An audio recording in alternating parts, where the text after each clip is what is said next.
Tinalakay sa Kamara ang budget ng Department of Education para sa taong 2025. Dumalo naman ang ilang opisyal ng DepEd sa budget hearing kung saan naungkat ang confidential budget noong 2023. Sinubal Talakay sa detalye. Aminado ang Department of Education na DepEd na hindi nila alam kung paano ginastos ni Vice President Sara Duterte ang kanyang confidential fund noong 2023 habang siya pa ang nakaupo bilang Secretary ng Kagawaran. Ito ang lumabas matapos sumalang ang ilang opisyal ng DepEd sa budget hearing nito sa House of Representatives.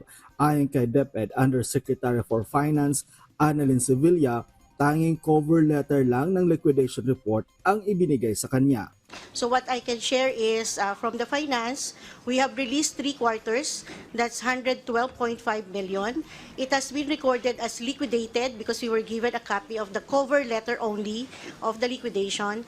Hindi rin daw kasama sila sa utilization at liquidation ng nasabing pondo, pero na-release nila ang 150 million confidential fund ni Vice President Sara noong 2023 dahil naisabatas na ito. Ito ang General Appropriation Act of 2023 kung saan kasama ito sa listahan ng mga expenses.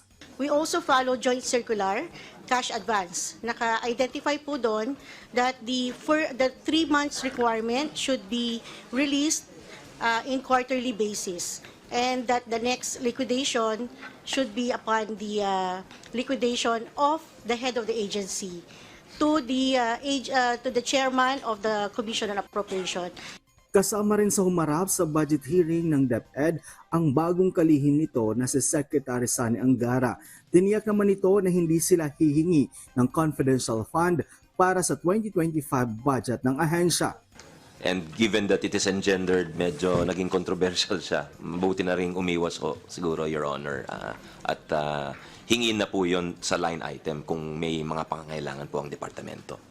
Una nang sinabi ni Representative Franz Castro ng ACT Teachers Party List na ang hindi tamang paggamit ng pondo ay impeachable offense o basihan para ma-impeach. Para sa taong 2025, ang proposed budget ng DepEd ay nasa halos 800 billion pesos kung saan ang mahigit 2.2 billion dito ay para sa mga attached agencies ng ahensya. Noel Talakay para sa Pambansang TV sa Bagong Pilipinas.